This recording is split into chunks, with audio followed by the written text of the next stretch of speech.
त्यानंतर थेट जाऊयात शंभूराज देसाई बोलतायत।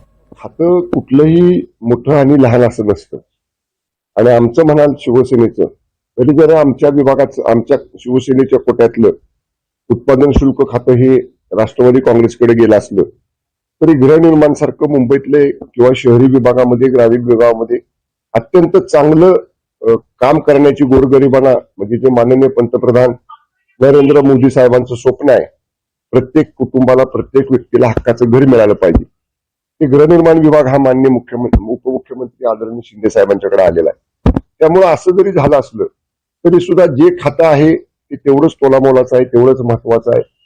राज्यामध्ये पर्यटनाला खूप पोटेन्शियल आहे।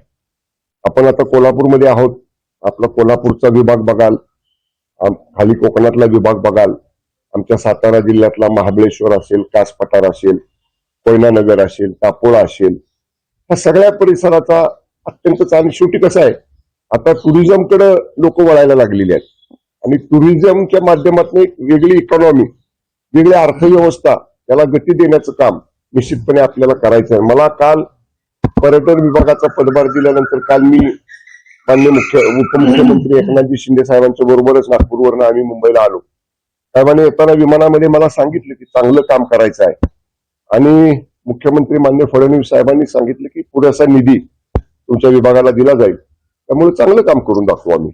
साताऱ्यात 8 आमदार आहेत मात्र त्यामध्ये 4 मंत्री त्या ठिकाणी पालकमंत्री पदावर आपला जाऊ कारण आपण सिनियर आहात सगळ्या। बघा आम्ही निवडून आल्या जसे अधिकार माननीय शिंदे साहेबांनी दिले होते मंत्री करायचे खाते वाटायचे। तर पर्यटन खात्याचे मंत्री अर्थातच शंभूराज देसाई ही संवाद साधत होते। विविध विषयांवरती त्यांनी ही भाष्य केलं आहे।